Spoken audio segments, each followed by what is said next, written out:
Kita melihat sebenarnya dalam kondisi pandemi ini dari tahun kemarin memang pengguna internet semakin meningkat. Jadi gini, penetrasi internet di Indonesia ini setiap tahun terjadi peningkatan. Ya, jadi hasil survei ABGI yang kita lakukan sampai Q2 tahun 2020 kemarin itu pengguna internet Indonesia itu mencapai 73,7% dari tahun sebelumnya. Jadi kurang lebih ada kenaikan sekitar 8,9%. Nah, salah satunya adalah dengan kondisi COVID seperti ini, jadi orang banyak belajar dari rumah gitu ya, dan juga kerja dari rumah gitu ya. Cuman kalau dilihat dari sini memang pekerja dari rumah itu adalah perpindahan sebenarnya ya. Orang yang biasa kerja di kantor gitu ya, dan perilaku internet pengguna gitu ya, dan akhirnya bekerja dari rumah. Nah, tetap kenaikan kalau kita lihat kenaikan yang kurang lebih sekitar 25% sampai 35% kenaikan penetrasi internet di masa-masa pandemi kemarin sampai saat ini gitu, Mbak. Oke, nah tapi kalau di satu sisi memang kita ketahui jumlah pengguna internet ini juga kan meningkat begitu. Nah tapi dari sisi lain juga banyak yang mengeluhkan bahwa kecepatan ataupun juga kualitas internet ini juga masih belum cukup memadai untuk kebutuhan misal work from home dan juga dan juga school from home dengan sangat efektif begitu. Nah dari segi keluhan masyarakat terkait dengan kecepatan internet ini sendiri seperti apa sih Abji melihatnya? Iya, emang benar. Jadi memang kecepatan internet ini memang kita lihat dari kesiapan infrastruktur di beberapa daerah gitu ya.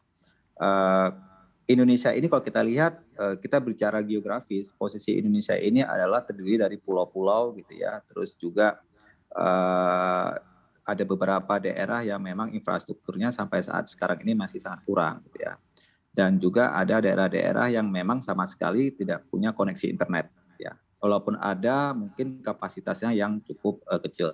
Tapi memang sampai dari anggota ABGI sampai sekarang itu terus menerus gitu ya untuk mengembangkan infrastruktur yang di daerah-daerah yang memang dari awal daerah tidak punya koneksi internet sampai daerah yang punya koneksi internet yang kapasitasnya kurang, terus juga ada koneksi internet yang memang yang seperti dikatakan lambat dan semuanya gitu ya. Dan ini kita terus melakukan perbaikan, upgrade kapasitas, penyebaran infrastruktur sehingga beberapa daerah yang mengeluh kondisi seperti ini bisa segera terselesaikan, Pak Oke. Safira. Pak Jamal, tadi selain yang Anda katakan bahwa memang masalahnya adalah geografis ataupun juga infrastruktur begitu, namun sebetulnya ada nggak sih kendala lain yang dirasakan untuk pemerataan kecepatan internet ini dan juga peningkatan kualitas internet sendiri begitu? Apakah memang ada masalah dari regulasi atau seperti apa menurut Anda? Kalau kita lihat dari regulasi, so far selama ini dari pemerintah cukup support kita untuk yang namanya penetrasi internet ya. Karena gini, uh, dengan kondisi COVID seperti ini gitu ya, kita mau tidak mau memang harus melakukan transformasi digital. Ya, Pak Jokowi juga mengatakan bahwa kita harus siap untuk transformasi digital. Jadi memang dengan transformasi digital ini gitu ya, dengan kondisi seperti ekonomi seperti ini, paling tidak dengan transformasi digital ini bisa membangkitkan ekonomi digital masyarakat yang ada di Indonesia.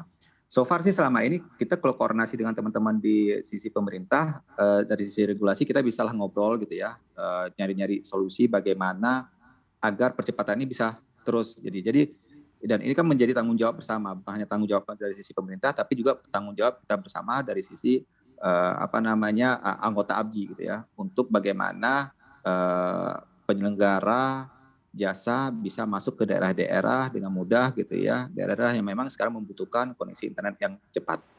Untuk informasi lebih lengkap dan berita terkait, jangan lupa untuk klik link di deskripsi. Dan jangan lupa juga untuk unduh aplikasi CNBC Indonesia di Google Play Store dan App Store. Dan yang terakhir, jangan lupa untuk subscribe ya.